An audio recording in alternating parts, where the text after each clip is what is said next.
So this is the latest episode of Flow for the Love of Wrestling. My name is American Dream Young Baka. What's going on, Kwency Jones? Go from the Kwency Jones Show. I think this is, episode 5? I believe so. I believe so, yeah. Second episode of all three of us. My name is exactly. Brian Andrew from the Awkward Side Hug. What's going on, guys? Nice seeing you guys again.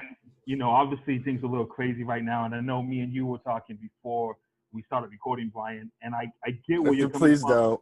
I just know you already. I already know you. Already hitting the race button, are we? No, I'm saying, I hear what you're saying, that all lives do matter. But right now, I did not say that. I'm not going to let you do this. This isn't no. I believe I believe he said graduates' lives matter. Graduates' lives matter. He's big timing us now. He got the diploma, and I didn't say anything.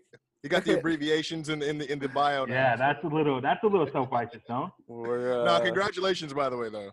Thank you, appreciate it. Congratulations. But it is a little self-righteous to have your degree, the initials of your degree in your Instagram. Well, what about you, Young Baka, American Dream? Yeah. Is that not a sort of is that like a school of hard knocks degree right there? I guess that is a little self-righteous too, that I'm the American Dream and I call myself the king and I'm the greatest of all time. The young king. Yes. Yeah, young king. So and good me, to see you guys, man. I'm just who I represent. I just say I'm Kwency Jones, girl from the Kwency Jones Show. Well, like that. If we're gonna start on this note, then we should probably just jump into Jaxson Ryker. Oh man, yeah. It's funny. You know what's funny is I actually was talking about, and this is funny. I talk wrestling all the time, but I was actually having a conversation with my mother about this guy, who's never even gonna know who this guy is. But I was, but let her know, I'm like, yo, this shit's bleeding over into my world. So Brian was talking to his mother about it too, because she's a big fan. Your mother must have called my mom, and she was concerned. That's what happened. But dude, this is like this is weird because I don't know if you guys saw like the newest update on that situation is about like his past. And Trump's son retweeted him. Oh, really? Yeah, with a comment like, "Oh, we support all our people that served time and yada yada." I don't think it's served time, but I hear what you're saying. But you know what I mean, like put time in on the front line. Yeah. Serve time in the military. Which you should respect those type of people, but just some of the stuff that he said, that part of it was never called into question. I think he has never to even be made a reference of it. But he has to be trolling, right? He believes that this is a part of his character. Even if it is, that's what his character is. That sort of forgotten son that everyone forgot about them when they came back. It's like Drew Brees though, like it's super tone deaf right now. Yeah, but then you got Drew Brees posting the white hand, black hand clasp together, and I'm like, too late, buddy. LeBron already got in that ass. Dude, Drew Brees' own wide receiver. Bro, like it's. I mean, it's one of the look. I'm not saying nobody can feel how they feel, right? That's not at all what we're saying, or at least that's not what I'm trying to put over. But I think there's just there's like. I don't want to – it's going to sound really wild what my next sentence is. Sometimes on Twitter, there is a little bit of decorum to be had. So as wild as that concept is, it's like, dude, there's some shit going on. And, I mean, like, it's weird because of how many people came out the woodworks over it, but Kevin Owens kind of hit the nail on the head when he just said, like, dude, like, you can do whatever you want. That's not what I'm arguing here. But, like, putting over your shitty catchphrase right now, it's pretty fucking pathetic. And then when he said that, I was like, this is not a work. And then what do you think it is, Brian? Do you think that it's a work, or do you think this is how he generally feels? He's getting that push from Vince, bro. I was gonna say, not my boy Vince. I was actually gonna ask you guys a question. Do you guys, because usually sometimes these tweets get approved before they're posted. Oh, that's true. Do you think this was WWE approved before he posted it? Let's just think that? Because I think that's stupid. I think that's stupid. But see, let's do it. See, but these are the same guys that went with a Sergeant Slaughter, Iraqi sympathizer, gimmick in the middle, or the Gulf War, or what? It's just like, bruh. They're not under, as obviously shown with the Drake Maverick thing. They're not under doing some. I mean, but you can't compare that to what's going on with Drake Maverick. Well, I'm saying in the sense of it's WWE's kind of tone deaf. Yeah, where it's like, look, I understand, but like you just released like 50 people, and now one of them is getting a magic golden ticket back to Willy Wonka's chocolate factory, and it could have been any one of these guys. But he's doing that because he got himself back over again. But he wasn't. I don't think he was never not over. You know what I'm saying? He wasn't as over as he is now. Maybe with you guys, but not with the casual fans. You can make the case that half those wrestlers that got released could have got themselves over too. I think it's just they could have, but and that's my point over too. by a video that he recorded himself, that he put out on his personal IG and Twitter. He got himself. Well, you know what? Now, the other guys could have done it. Yeah, too, there was other people that released videos, and you know, they just, you know. I mean, you're right though. You're right, because other people, you know, some people went a different way with it. I don't like, because some people speculate that this was a work from the jump, like he was never ever really released. And that's what I'm saying. There's like a whole bunch of speculation to it, and I don't know. It just the only reason I brought it up in comparison is just to show that, you know, in a time where people are suffering from job loss and not being able to recoup a whole lot of you know, financial stability and stuff like that. Like, you know, they went with this where they took a guy who obviously, like you said, he got himself over. I'm not taking away that from him, but okay. So say if he would have still done all that and they wouldn't have re-signed him, we different tune, right? It would have been a different tune. Like if they would have brought him back for all those appearances just to not give him a contract, then I think, you know, people would be shitting on it, on the whole thing. I mean, the only person people would shit on it either way. He still got more checks than the other guys did. You got to get your money. From Drake Maverick's perspective, this was great, but I think I think what Kwency's trying to get at is no matter what the WWE did at this moment, it wasn't going to look good from anybody's eyes. Dude, like, I mean, you're talking about the guys who fired like 50 people and then had to climb the corporate ladder tagline on the very next pay-per-view. Right. You know what I mean? So like timing is never really their you know, their strong suit. Well, if you think about it, so if you look back at WrestleMania, the two biggest matches were probably the Undertaker AJ Styles and the Firefly Funhouse match. True. And you had two guys who played a pretty pivotal role in that Undertaker match get fired a few weeks later. True. Yeah. Yeah. You know, so like it's the show, like even like it was a scary time because it even showed like people that were actually being used on TV were still getting. Dude, Leo Rush was he was pining to get back in that tournament for the Cruiserweight Championship.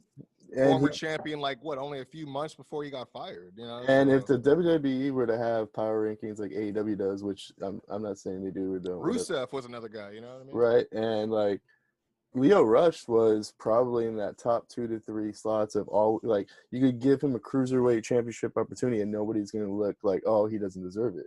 Yeah, exactly. So like he was probably one of the top guys in that division, and he's and probably based on his history and the things he said, they felt like they could get rid of him. Like he was. But he shot himself, like you were saying, he shot himself in the foot, right? There's a lot of wrestlers that shot themselves in the foot who still in the job, though. Yeah. Well, I don't know. Like 100 wrestlers that shot themselves in the foot that might be on a bigger level, a higher level than Leo Rush. Well, I mean, that's the thing. It's like you got Leo who had, he had his sort of issues. I think a lot of it was either not necessarily blown out of proportion, but just lost in translation as far as what's really going on. Because it's his side versus the whole locker room who are not going to say anything about it. But I felt like he had his whole little period of redemption. He obviously got the trust back, got the green light from Triple H. But I don't think there's anything that he really did that added. I mean, as far as like within that time period of him getting the boot or being one of the names, I don't think he really did anything. I mean, shortly after, obviously, the Mark Henry shit, which that's never going to be good. You're not going to make any I think so, friends too, in the company with that. So when they say, hey, we have to make some cuts, that guy might pop into mind a little bit sooner than the other guys that and that train of thought, I could definitely see that because he's probably been close to the chopping block before. But I don't know. Yeah, as far as the I was gonna call him Gunner, but the Jaxson Ryker thing, it's just I don't think so. It's just crazy because I mean, I'm sure you guys read the Facebook post he had as well, right? Yeah. From like I think is it was that from the one where he was tan and he said, "No, this is another one." Windows of soul butter. Did you guys see that one? Yeah. Is this real? Yeah, no, it's real. Yeah. Well, he said. So what is it, Ryan? He had a picture where he was really tan, and he's trying to show off like his 6-pack or whatever, and he called himself like Soul Man or something like that. Yeah, Soul Man. He said, like only time I've gone to Soul Man. So he's talking about Rocky Johnson? I think he's just being racist. I think the Soul Man is the brother. That's it. Like well, the reason I asked is because obviously Soul Man, Ryker Johnson, but Jimmy Snuka used to refer anytime he would talk about somebody being dark, he would call him Soul Man too. Yeah, well, Jimmy Snuka's not a good guy. So but I was going to say it's pretty interesting seeing as he has family ties that are pretty deep within that lineage. I'm like, Well, maybe, but based on Gunner. Wait, is this recent? No, this is probably. No, this might be 5-6 years ago. It's when he was still doing modeling. He was in bodybuilding. This is when he couldn't wrestle in Impact, and he still can't wrestle. That makes sense why he'd be so like on the. That's why he was so blonde and so tan and stuff like that. Yeah. All those guys look like burnt hamburger meat for some reason. I don't know why. But what the Facebook post I was talking about was that the post he was talking about where he referenced 12 Years a Slave. Did you see that? Yeah. Mm-hmm. I didn't see that one. See, there's so much stuff it can't be. Bro, it can't be a walk. So this is what he says. This is what he says, literally word for word. Pretty touchy subject, but all this Black Lives Matter garbage baffles me. I challenge anyone of any color or race to go watch 12 Years a Slave, the movie, and realize how good you all actually have it. And that's just the first part. Yeah. And then goes on to say, learn heritage. Christ, Gandhi, Buddha, they all taught love and caring for others. This is getting out of hand. I pray for this nation daily. 171 likes. Well, because Brian posted it too, right? No, stop that. Oh, okay. I am not going to be part of your character, but this isn't the brand split. I'm not. Forgot no more, right? Your BS, dude. Like, this is a serious issue, and I'm not going to be part of your. No, I'm agreeing with you. I agree that all lives do matter, but right now, maybe I'm with you,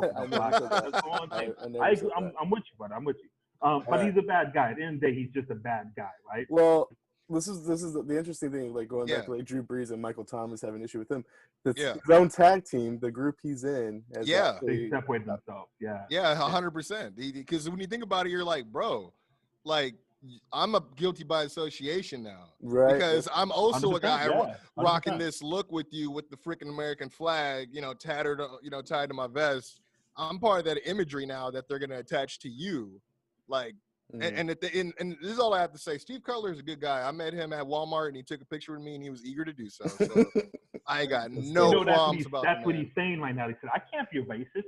5 years ago, he's like, bro, check out Kwency Jones go, bro. I took it. Go check. I got black fans everywhere from Pomona all the way to LA. Yeah.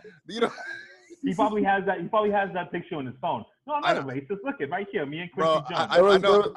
I definitely know when I read the tweet, I was like that Wolverine picture, just like, oh my god. Yeah. There's probably 25 different Steve Cutlers in that Walmart. The fact that you found the right Steve Cutler, the right one, and but the irony is like he was the first out of all the group of roster, like the guys that were from there, like at the store. He was the one guy I was like not at all like nervous to even say what up to. He was like my testing point, and I was like, oh, this guy's cool. Who wore you nervous to say what's up to? Who wore you a little Finn, like Finn for sure. Finn. Yeah, because like the fact, I mean, I followed this guy's career when he was still Prince. Yeah. And so when I saw him, I'm like, holy fuck. Full disclosure, I have a song that I did to his theme song that I have yet to like release. I was really big on him when he first came in. I hate what they did with him now, which is why I didn't release it. But to see him, and I'm like, oh, fuck. And then actually the guy who was like the most chillest, of course, was Matt Riddle, who ironically was there with Kona Reeves. So he had to be equally as chill since he got that Hawaiian vibe to him. You know what I mean, brother? But So give me your approach. How'd you approach Finn? What did you do? Dude, I just asked if I could have a picture with him. And I like backed off because he looked pissed, but I could tell he was like because this is when he first started being a heel. Yeah. So like, it was weird because no one else there even knew who he was. Like nobody even like, they were just in line at self-checkout, bro. Like just chill. I just turned around and I'm like, why does that guy look like Scotty 2 Hotty? And I was like, and I look and I see that I forgive me, I don't know his name, and especially times like these, I don't like to refer to him as this, but I saw the black ref, and I was like, why does he look familiar? And then I was like, and I look and I see Steve Cutler with Wesley Blake. And then I saw Angel Garza, who just came off winning the Cruiserweight Championship. Oh. I actually congratulated him on his engagement, which he was actually pretty cool. Angel was actually really cool. Because so that's you're how leaving you're an insider. Because you congratulated him on his engagement and stuff like that. You want to hear something funny? You know who I didn't say what up to? That I probably should have had a more of a right to say what up to, but I was like, this is going to come off as real Markish. Leo Rush. Because he was there, and I'm like turning around, like, hey, man, I don't know if you remember me. I interviewed you via the telephone like maybe a year and a half ago. Can I get a pic? Yeah. No, but that could have been your in. You could have been like, hey, I don't know if you remember me, but I interviewed you for my podcast a year and a half ago. And then he was, even if he didn't remember you, he would have played it off like, oh, yeah, I remember you. And that might have been your in with other guys as well. Well, I mean, not now, especially leading no, to yeah. You're leaving out the important part of the story is when Steve Cutler actually recognized you in self-checkout. Yeah, dude, he obliged. He was like, oh, hell yeah, get over here, man. I love your shit. You know, like, oh, yeah, sure, take this flight, man. Yeah, we're like, forgot no more. Am I right? Hell yeah, brother. The reason Finn looked pissed probably is because you went up to Steve Cutler first. I don't know. Oh, that's probably, you know what? He's like, he always remembered that. He's like, Black lives do matter. Yeah, 100%. So what happens now? They just dropped the whole push. So this brings me to my original question, because if the WWE approved the statement, I feel like the WWE at that point shouldn't. Well, we all know Jaxson Ryker is racist or whatever, but if the WWE approved it, it would be really hard to take him off TV when it's kind of their fault. But did you see the statement that WWE released? That's bullshit. WWE. We are with our black employees. Yeah, 100% Black Lives Matter. That's why y'all got that's why they got a racist in their Hall of Fame wing. Shut up. Well, I'm sure there's way more than just one racist in WWE Hall of Fame. Oh yeah, I guess I'd have to. No, you know what? To your credit, I'd have to be very more specific. Let's do this. NBA, basketball, football, hockey, baseball, wrestling. If gun to your head and they say which one has the most racists in the Hall of Fame, without a doubt, it's wrestling, right? Oh yeah. Baseball might be baseball. I would think baseball would be probably a very close second. Right? Yeah. I mean, let's not forget about golf and bobsledding too, guys. Oh yeah, of course. So they released the same generic statement. We stand with our black athletes. This needs to change. Black Lives Matter. Same thing that McDonald's, Walmart, all those big corporations release. Mm-hmm. I don't see them saying, "Hey, that's okay for you to release." I think he's trying to take some initiative and put himself over. And he figured, "Hey, this is part of my character. Let's dive into it." And he might have been a little tone deaf because he's not like us. He's on the West Coast, not on the East Coast. He's Middle America, who thinks a little bit different. Yeah, that's true. Well, let me ask you this first: were you guys very that offended by the tweet overall? Yeah, it was. I mean, when you strip it down, he's showing support for the president, but again, I think the timing was why it was received very illy. It was actually Kevin Owens that actually kind of opened my eyes that it could be a character thing, because I first just thought it was his personal opinion, and then Kevin Owens made me think, oh yeah, maybe it is a character thing, but it's still stupid. And so I'm not offended. I'm not offended by anything. Nothing offends me anymore. I'm not shocked by anything. I saw that video, the police killing that man, and I didn't think much of it because I'm so used to stuff like that happening. Unfortunately, I don't. No, I'm just so numb to things like that. 2 weeks ago, we had a video of the man jogging in Atlanta. The two guys pull up on him to shoot him. It's just stuff like that happens all the time, especially when you're a black man and you live in LA or you live in LA County. Stuff like that happens all the time, man. Maybe not to that extent, but the police have always just been. I've been scared of the police my whole life, and I tell people, if I come with my girlfriend or if I'm with a hooker or anybody I'm with and I'm driving, and I say, hey, cops right there, chill out. They say, what are they going to do? Everything's fine. Well, we're not driving without license or anything like that, but they don't understand the way that I think, and I'm sure, I'm not sure, I know that a lot of other people think. The cops could pull me out, put me on Van Nuys Boulevard, shoot me in the head, and they can get away with it, man. And that's just life. And being a black man, being a Mexican man, that's just how you grow up. It is a sad reality as far as how widely accepted it is now, because you see more people that'll, and not to get too far away from everything, but you'll see more people more angry over Harambe or a lion getting freaking shot. You know what I mean? And then when it's someone that's a human being on your own soil, it's just like, so what's up with that COVID-19 stuff again? Yeah, when's the beaches it's not really a big deal. Yeah, it seems like every 2 weeks another black man or woman is killed by the cops. Well, I mean, there was already 6 cases within a month. Yeah, you know what I mean. Yeah. The Breonna Is, Taylor man. one, the Aubrey one.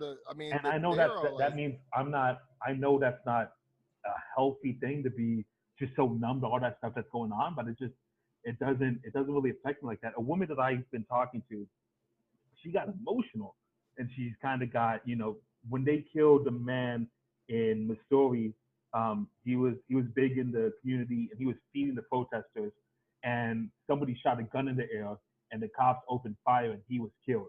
Innocent man. He had a great business, a great local business. He fed police officers for free, and he was just a great guy that was out to not even protesting. He was feeding the protesters. He just happened to be there to serve both sides. He just happened to be there. And That's she sad, read on Instagram, and she got emotional. And I said, "What's up?" And she looked in the eyes, and she said they killed another black man. And as inappropriate as it is, I felt like Cam wanted paid in full. Niggas get shot every day, dude. That's just how it is, But that's how different my mentality is from her mentality. For her, it's still shocking. For me and people like me, it's everyday life. Well, see, it's weird too, because sometimes it's shocking, but there's still nothing being said about it. Yeah. You know what I mean? It's just it's just an oh my God, a gasp in the moment, and then it's just like maybe after those 2 days out there, you don't even.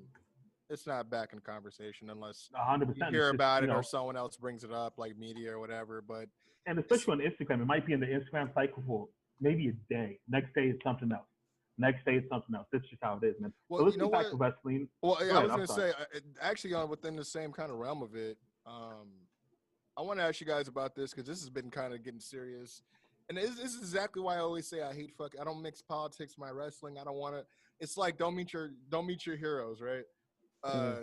But there's been some stuff going on. Like, have you guys been seeing this stuff with Cody and Brandy getting kind of? No.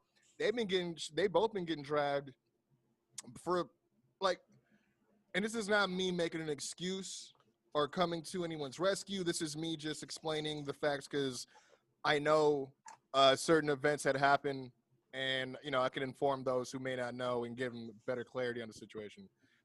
Pretty much, obviously, you just brought it up, Baca. There's been several of these incidents that happened, not within this year and several over the years. I believe it's when, unfortunately, to have to say this, when it was super popular, Brandy had tried to make a statement about it. Obviously, her being African American, she's from Detroit, so she in there, bro. But she tried to make a statement, and she was met with a lot of backlash from wrestling fans and Black Twitter because they were saying that she had no right to talk about it, seeing as she was married to a white guy. That's not true. You know what I'm saying? Yeah, exactly. Yeah. So, but that was the backlash that she got, and I remember seeing that. Now, fast forward to now, people have been pressuring her, and I don't know if you guys have been seeing. There's been a lot of people pressuring all these celebrities and wrestlers. I'm not saying it's wrong, but I mean, shit. It's not like people are knocking on your door every time it's time to vote. Like, yo, where you at? You know what I mean? Yeah. But yeah, they've been tagging people like, oh, how come you guys aren't saying anything? You're not with us because you're not saying anything. You're not using your platform, yada yada. So she put out a statement, not verbatim, but basically saying, I'm in a weird spot because, everyone's been asking me to say something, but last time I thought I had a position to be able to speak on this same, incident. I was met with this. And then now you guys are getting mad because I'm not speaking up about it. Because, it's like, and I get it. She's in a kind of a tug of war. But that's life, man. That is no, life. No, like yeah. About last episode, you're not going to be able to please everybody. See, but that's so the whole thing is because she put that statement out explaining that, everyone just shitted on her, saying, "Oh, you're making this about yourself. Yeah. You're not even thinking about it." And I'm like, that's not how I took it at all. But she's been getting it. Cody's been getting it, and all Cody's been saying is just like, we need to do better. We should just love each other. But that's it. Just leave it. They're saying that his statements are too generic, right? I mean, that's my thing is like, I feel like Cody is in a sense in certain ways and not overall, but in certain ways, he's in an even worse spot than Brandy being the white guy in the situation because now he has to also watch how he carries himself and what he says, because now it's also reflective of her and it hurts her in a way. And from a demographic that he's not used to having to, more or less keep at bay. Have to worry about a demographic that he usually doesn't have to worry about. Yeah. Yeah, so I kind of feel for him. So I feel like that's why, I mean, I can understand why he's keeping it real minimal but classy. Whereas, instead of just rah acting like he knows what he's talking about, because the moment he gets on a freaking soapbox, people are going to tell him he doesn't know what he's talking about. Meanwhile, Kevin Nash, you can't make everybody happy. But that's the thing, like guys like Kevin Nash is getting like Kevin Nash, like you would have thought Kevin Nash is campaigning for presidency, to be honest. But when you said that Brandy was getting dragged, I thought it was for the simple fact that she couldn't wrestle. Because I watched some of those AEW matches or some of those interferences that she's had, and it's tough to watch. I've only been in a few fights, but I know for a fact I'm a better wrestler than she is. So yeah, I'm not gonna argue with that at all. I mean, I think all three of us here can fare pretty well. It's tough to watch. Sometimes I'm watching her get involved in matches or wrestling matches, and I'm just like, man, that's the only time I really feel like there's like the nepotism in AEW. I'm like, why? We all know she needs to develop, and we're just giving her a spotlight. But she doesn't have to get involved physically. She could just be she's a natural heel just on the mic. She can pull a foot here, distract the referee there. Get a nice slap. A slap. I mean, she was doing well with the spear. That was her only like real offensive move that she would do. I'm not against it. Her still doing that. Until you develop, you should stick to the basics that you know, right? So if this can maybe be a transition back into wrestling, if you guys don't mind. Sure. No, I'm just saying, like, I'm sure you guys wanted to get there. I'm sure you guys wanted to get there. If you guys don't, by all means, because I'm learning a lot from you guys. Really quick, me and Quincy touched on it a little bit last week, but we watched it today. The Cody Rhodes Open Challenge for the TNT belt. It sounded a little familiar, correct? Oh, yeah. All was missing was loyalty, hustle, respect, and we would have been set. I told you about we were talking about how an account I follow, they took a picture of the promo that Cody had with Tony Schiavone last week, and they acted like they were quoting the promo, but they were actually quoting word for word the John Cena promo for the Open Challenge for the United States Championship. And it was just real eye-opening because you see the people who hate on AEW that don't watch it because everybody bought it hook, line, and sinker.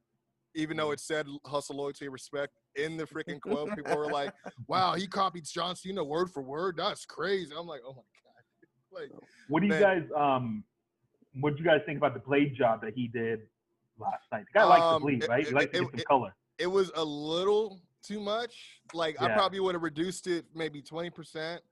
But when you think about how he went for a headbutt, I like the fact that they didn't do something really weird with the camera angles. All they did was have that continuity of Jungle Boy beefing with the MJF, like not even that much farther off the screen, you know what I mean? And they were still able to make it work. So it wasn't like a whole, magic trick misdirection type of situation. It was just because it's realistic too. It's realistic that he'll start exchanging words while he's at ringside. And then you got, it must be hot over there. You got Wardlow just not even rocking the suit no more. Yeah, right? Okay, I want to ask you, because I've talked to Kwency a little bit about this already, is how do you feel about how faction-happy AEW is? Because I feel like AEW loves a good faction, right? Like, everybody has to be involved in something. Like, to me, one of the things about Cody, because the thing about Cody is I really like Cody, but he does things that I always feel like contradict his character. And does he, if he's going to be one of the best wrestlers, does he really need a coach? And if he has Brandy, does he really need Art Anderson out there? And, I was wondering he's trying to tie it in with his dad. That's why it's trying to tie it in with his dad.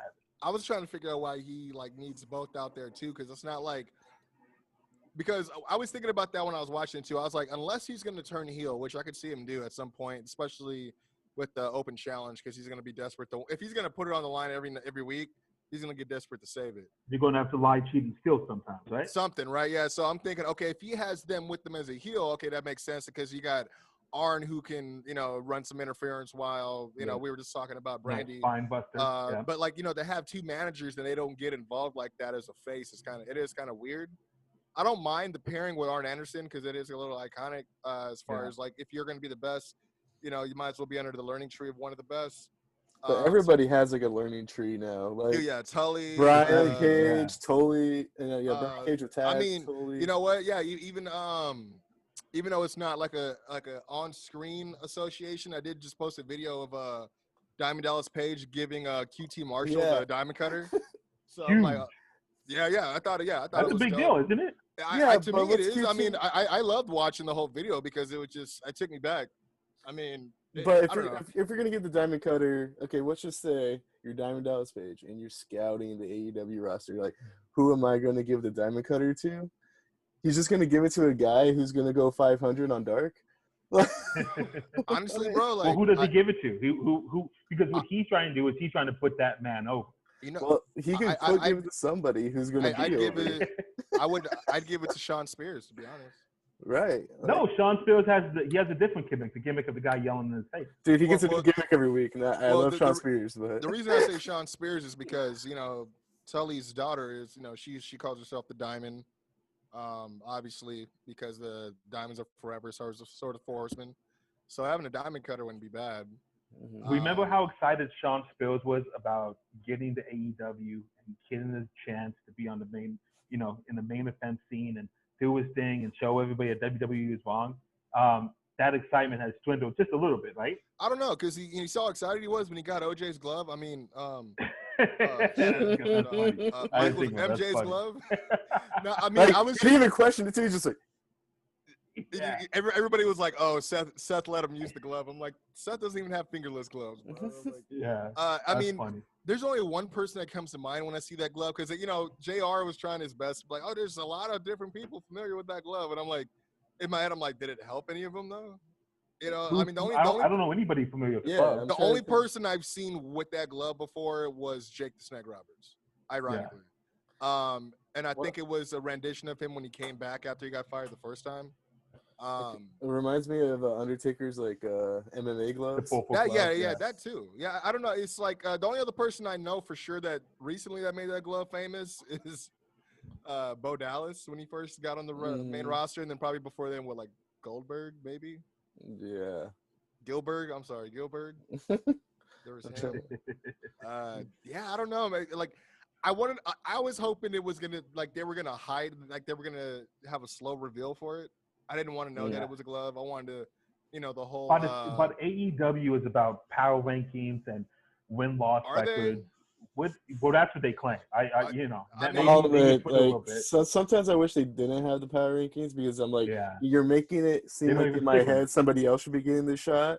Yeah. But then you're having a number one contenders match over here with people who aren't even ranked. Even with the you had the tag team championship match again, with Jimmy Havoc and what's his name? Kip Sabian, when they've been saying for weeks that the best friends have the best record. And the only reason that they kept bringing up Kip Sabian and Havoc is I think they thought Trent was hurt from the match he had with Private Party. So they didn't know if they were going to be available. But I'm like, why would they even why wouldn't this have been a triple threat match? Right.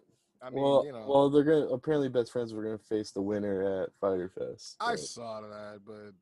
Well, I get what you're saying. Honestly, though, honestly, who'd you rather see at a pay-per-view, the best friends or Kip Sabian and Jimmy Havoc? Well, I'm not going to lie. One of my favorite moments of the night was when Chris Jericho was trying to call out the baddest man alive. Oh, but Orange Cassidy came out. It must have popped big in the Brian Andrew household, right? That was a big pop for you. You know what's interesting about that is I know that Jericho – not that he didn't like Orange Cassidy, he didn't understand it. He didn't get it at all. And it's evident because ever since he's joined AEW, like almost every one of his interviews he does where he interviews like a wrestler who's in AEW, he's always bringing up different people and like the different things that they have, going for them with like, oh yeah, we have people that like Orange Cassidy. I don't get it. But people, they want to see him win the world title one day. And I'm like, really? Who? You know what I mean? But he would say Brian Andrew wants to see him win the world title one day. I want him. The perfect thing to do with Orange Cassidy would be like in a couple years if they could keep that Casino Battle Royal ladder match. Orange Cassidy does win at some point and then gives the champion a very decent, entertaining match on a Dynamite. That's what I want to see from Orange Cassidy. He doesn't have to win it. Like if he can maybe get a TNT championship or a tag team championship, that's what he's meant for. So basically what they just did with Jungle Boy? Yeah, but a lot more fun. I didn't mind like I'm trying to figure out what they're doing with Orange Cassidy because obviously he's probably one of the more popular acts that they have. I honestly just can't wait till the fans come back. To be honest, Yeah. I think they're kind of waiting to do like a big thing with Orange Cassidy when the fans are. And that's what I think too, because that and I think there's a lot of stuff they put on hold because they, when you think about I was listening to the interview that Jericho just did with Lance Archer, and I didn't even notice it until he said it, but he said Lance Archer has not had a match yet in front of a live crowd. That's true. And you wouldn't think about it until you said it again. They said the vaccine might not happen until late next year. Well, they can't wait 2 years until. Well, Florida's supposed to be opening up phase 2 in another month or so. Yeah, but what does that mean? You can't. How many people could you put down there? Well, speaking of the COVID thing, before we go, because we probably have less than a minute. It's a work, brother. Are you guys excited for In Your House this weekend? You know what? I wasn't at first because I was just thinking, I'm like, man, these guys are really bored where they have to resurrect old concepts because they're getting creative. That's the whole thing. Well, and that was my thing. But I felt like I was like, is it worth prostituting the old concept just so you guys have something new? And my biggest, but they won't do anything with it. My biggest example would be ECW. You know what I mean? So they're very much guilty of doing it before. Their most successful version of this is War Games. So I'll give them that. Yeah. I wasn't 100%. Because I was like, oh, so we're already in our house and we have to be reminded that we're stuck in our house and not being able to go watch live shows. But the card is really nice. I'm not gonna lie. Yeah. The card's shaping up really good. They just added a 6-woman tag match. I don't give 2 shits about. But other than that, I hope that's on the pre-show. It better be in the buy-in. Yeah, the buy-in show. Or I'm telling Tony and Cody. That needs to be taped and then aired next Wednesday. That shouldn't be. Man, because I was like, man, after I said it too, I was like, man, I looked bad because I'm the white guy that was like, hey, you guys want? So let's transition to wrestling. Let's transition to wrestling, guys. Hey guys, wrestling matters too, guys. I was like, no. What did I do? What have I done? There's Gunner, there's Juice, and now Brian. I was like, oh man, it's the greats, the great. Oh no. Brought Eno to the Super Bowl. You know what I mean? Yeah, there's a lot of people who were saying stuff like, "You remember what you did for Katrina and stuff like that?" And I was like, "Oh man, Drew Brees is not looking good right now." No, dude, it's bad. It's just bad. Some people are talking on it, and I'm like, ooh, maybe your publisher should have told you not to say shit. Right. You're not saying it. You see what Linda Hogan said. Oh, and then Tony Khan. Yeah, I didn't see what you said. I thought that that they both got banned, but I don't know why. She used the term Afro-American. Mm-hmm. Well, I'm sorry, but Hulk Hogan said a lot worse than Afro-American. No, but it was just like, okay, what circle are you in to use that? I was just like, oh, so you feel a way about them too? I see. But okay, can I throw something out there though? If I'm just going to be real about it, when was Tony Khan ever? Well, I guess I don't know. AEW brings back a lot of people. But when was he ever going to be like, hey, remember that Linda Hogan appearance we had? Nixie. They bought back Vicky, so Well, you guys hear about that? It's like she supposedly banned from WWE now because of that appearance. I know. But that's how business is. She doesn't even work for WWE or AEW. That's how business is, man. Isn't that if you work for Coke for 50 years, and then you go to a Pepsi event even if it's 6 months. If someone sees you drinking Pepsi, that's just how it is, man. It's like that got fired for that stuff. It's like the right Twix factory and the left Twix factory. That's just how it is, man. But wrestling fans think oh, how could you? But that's just business. That's how business. That's kind of. But is that not called blackballing? Hey, listen, dude. Monopolies are illegal for a reason because they're successful, and unfortunately, it depends how you look at it. They owe her more because they owe her more for Eddie. Over professional wrestling for. But they owe her way more. They owe her better than that for Eddie. I'm just saying. Yeah, out of all the wrestlers, I think they've done Eddie pretty well. I think I think no, bro. Like the year after he dies, we're gonna rehash this and make the second best Mexican on our restaurant on our roster. That's wrestling, man. I say the same thing with comedy. In comedy, that was such in bad nothing taste. Off limits, you know. In comedy, there's nothing off limits. I feel the same way with wrestling. Like we said last time, Vince McMahon used 9/11 to get himself over, throw himself into ultimate babyface. Yeah. Well, he did. He used John Cena, but yeah, John Cena was his device to. John Cena defeated terrorism. Yeah, that's what I heard. I heard Cena was part of the SEAL Six. He just keeps a low profile about it, you know.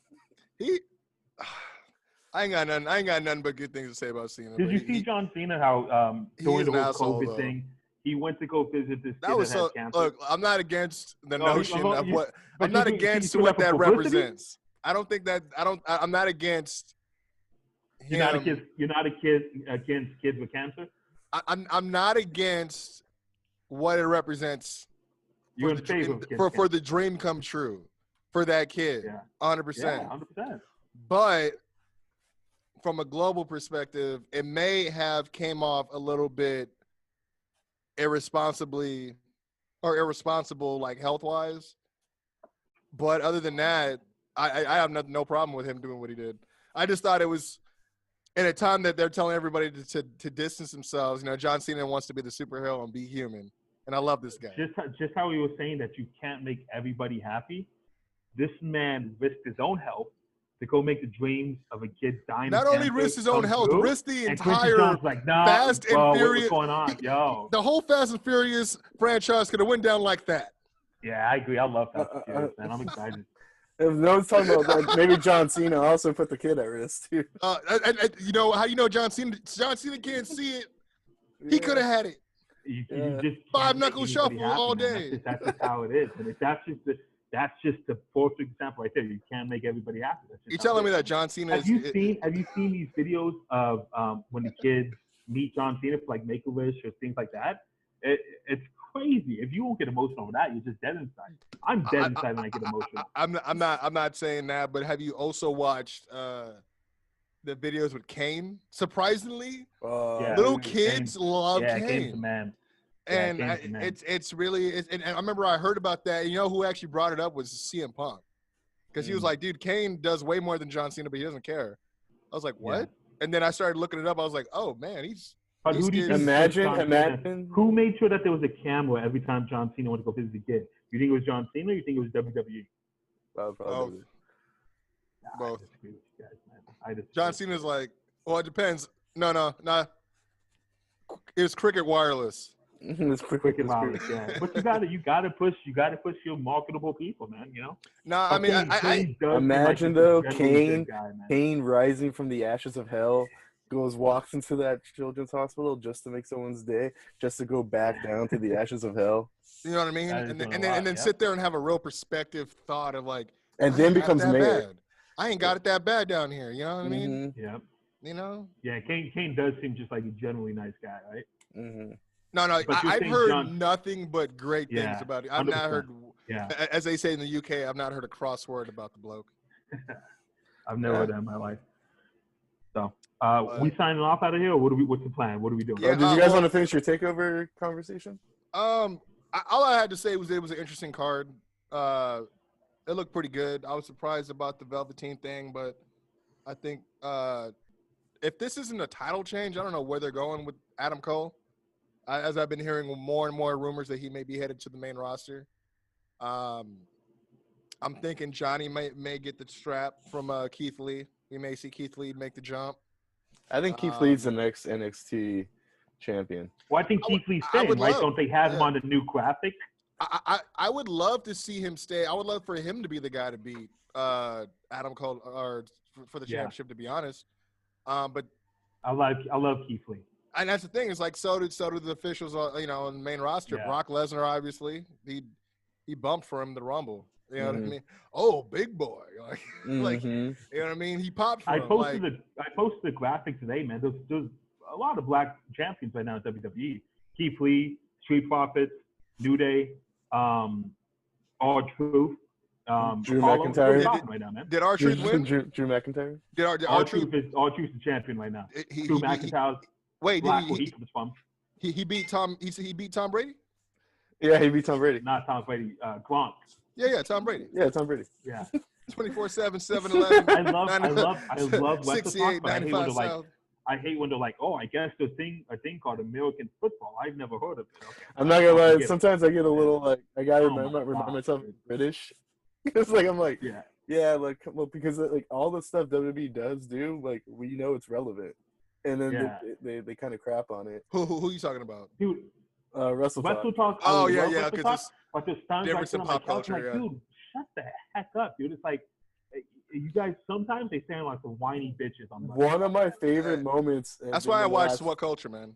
One of my favorite moments in the last few years was actually when Kevin Owens and Elias said something about the Seattle Supersonics, and they got like 10 minutes of straight. Dude, of straight. It was the best. That was just. Wasn't that like right? That was like the same year that they took away the team, right? Like the team they took the team away about 10 years ago. But Seattle loves their team, man. Oh yeah. That's what it was because they about basketball and they have the Mariners, right?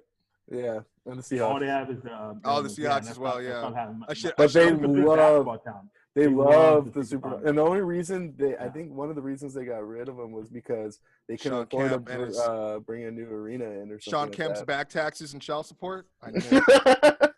Tanked the whole franchise. They got a new owner, and that new owner wanted a new arena, and he said, "You don't give me a new arena, I'm out of it." And he got one in Oklahoma City. So I was gonna say doesn't have a Supersonics yet. And they turned to the Thunder, right?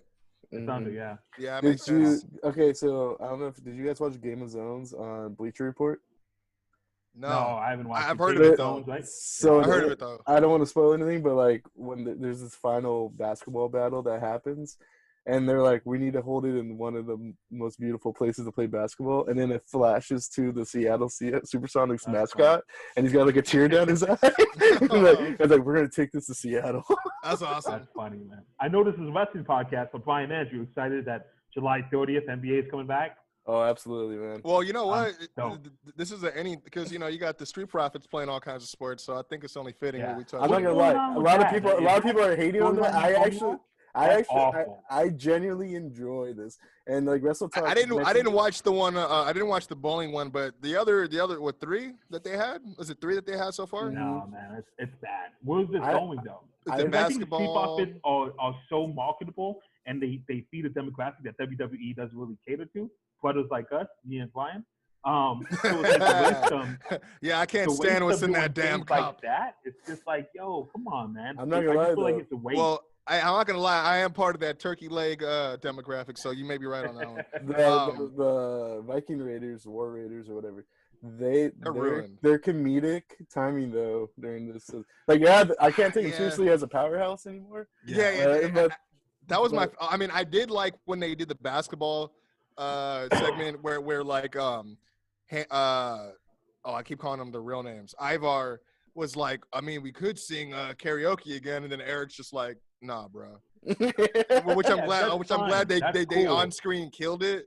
But I didn't mind that. Two comedic acts to put together. I understand that, but it's part of the sports entertainment part of it. I get that. Yeah, but it's not with your chance. It's not like that. I mean, when Street Profits haven't really established themselves like that yet, you don't do that. Well, I can even put it even a better perspective. If you think about everything that the Revival was saying about the tag division and why they chose not to leave, and then look what they've been doing almost for a whole month.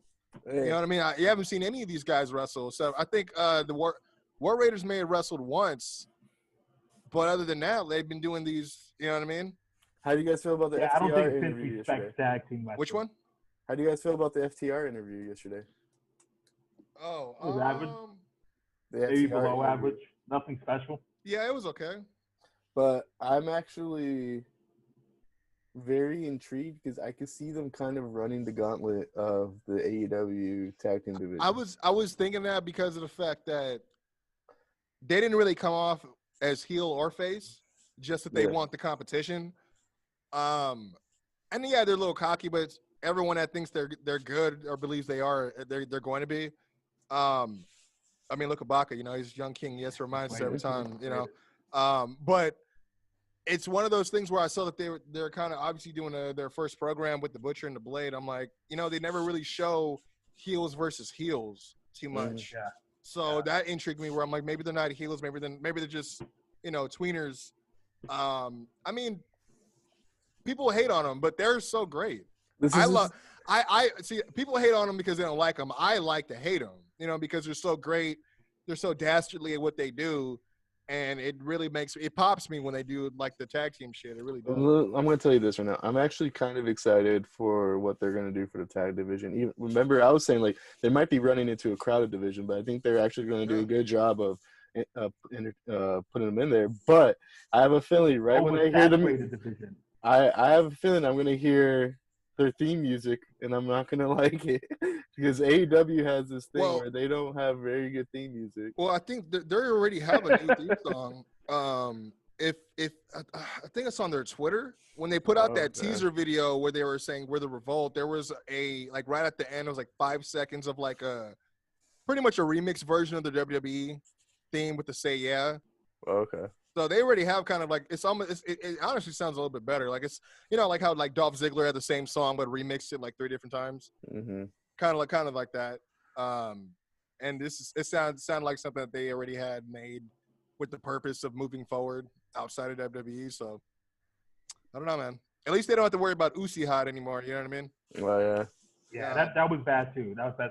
And I just don't think WWE respects tag teams. I'm not interested in the tag team division. Really. It's not WWE. It's Vince. For whatever reason, since the dawn of time. Well, that is WWE, right? He's yeah. WWE. I guess, yeah. Like, Vince is just not a fan of it. Yeah. And I never understood why. It's like, why even waste money on building up guys? And, I guess in a sense, it's like a mini version of like a developmental. There is moments, though, where they have like every 4 years, they have like 2 tag teams that actually have a decent, like when the Usos and the New Day about 3 years ago had that run. Even the Bar, they're actually 6-time tag champs, and I wouldn't even remember that. Mm-hmm. But now AEW has the opposite. There's way too much tag teams going on, Yeah. I agree with you, Baka, actually, but maybe because of the COVID situation, they've actually been able to not make it seem like it's as bad. But when you get the Lucha Bros back and you get all these other tag teams back, I do believe it's going to seem a little crowded. Because they also have a women's division that they've ignored for so long that they have to get going. They don't know what they're doing with that either. No, they don't. But you know what? It's still better than SmackDown and Raw right now because those two, it's tough to watch, man. To me, honestly, the only thing I watch for on Raw right now is Drew and Seth. Yeah. Yeah. What else? Just shouts out to my fancy booking, right? Looks like it's not gonna happen. Yeah. Seriously, I was thinking that the other day too. I was like, "Fuck, this guy almost is this guy Nostradamus? What's going on?" I'm not mad at it though. Like but I don't watch SmackDown whatsoever. I catch I'll watch What Culture ups and downs, so I just know what happened. And they're not even really doing a whole lot over there. I don't know what's going on. Yeah, it's not much. I don't think, but the worst part is I feel like the WWE, maybe with Otis, is the only example I could give. They're like, Otis is cool. I like you would think though, like they're waiting for something. But you can tell they're not. They're not. They just have no idea what they're gonna do and stuff like that. Like I think tough to watch, man. I know the audience has a lot to do with it too, but it's just really tough to watch. Oh, well, where you got Mandy doing like the whole like daytime dream thing where she's just all up on her man and all this other ridiculousness. Yeah. Where is Tucker? I don't know. Did he accidentally have a high temperature when he came into work one day and they just dropped him? He went through the barbershop window, man. He went through the barbershop window. He walked in and cleared his throat, and they're like, "Nah, bro, you got to go home." Hey, man, we're dropping out of the Otis storyline. Peace out. Like, you're dropping out. You got to job to the pen, man. Hey, Brian, we're gonna need you to team with Otis. I got another question actually of where they've been. Where's Bianca Belair? Yeah, I didn't think of that because she was.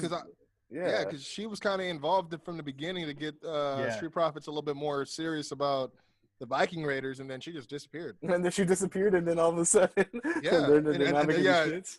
Unless maybe she's probably at some point going to come back and I believe she's there though because I heard she made the basketball uniforms. Oh, that makes sense because I know she actually she does a lot of her outfits actually, so that makes sense. That's cool. I suppose. Guys, I had a great time, man. I really do enjoy doing this podcast with you guys. It's one of my most enjoyable things I do all week. Brian, I'm sorry we got off the road of wrestling a little bit, but you got us back on. Hey, no. Like, sorry to inconvenience. If I could be serious though, I learned a lot from you guys, and I wanted to, and I could have let it go, but I could tell Kwency was like, "Hey, man, I really need to talk about Takeover." So, you know me, I just can't be all caught up with all these issues. I gotta get my wrestling in. But no, it's definitely a pleasure to get together with you guys again, man. I guess see you next week. Yeah. Hopefully, we won't have as much things to talk about pertaining to to Jaxson Ryker. Well, hopefully this is probably the most we're ever gonna talk about Gunner on rest. And at this moment, he just says, "Hold my beer," and then by next week we're gonna get something. He's gonna say something on SmackDown, and then damn, I didn't even think about that. Come out in blackface. That's it. Just come out in full blackface. We're gonna. Here I am. Let's go. I believe it's bronze face, but yes. Bronze face. So, do you think the WWE, right before we go, do you think the WWE capitalizes on all this and has the New Day confront him on SmackDown? Oh, I would love to see. I would love to see. I know that's a pocket booking. Bro, you telling me you wouldn't love to see Big E getting fired up? Yeah, Big E just clotheslines. Oh, come on, sucker! Yeah, 100%. That'd be great. I don't think. Yeah. I think. I know they try to go PG, but WWE should be doing a lot more stories. So real quick, fantasy booking, stuff like that. Fantasy booking. They come out on SmackDown, hit a trio promo. New Day come out. They realize they're down 2-1, and then who but the king himself, King Booker. Yeah. Now tell me he did not just say that. Mister, we gonna get you. Oh no. We coming for you, Tigger. We're coming for you. Oh man, see. All right, guys. And that's how you sign up, damn it. Man. This is the Flow Show. Quincy Jones, Go, Young Baca, and Brian Andrew. We out. Dude.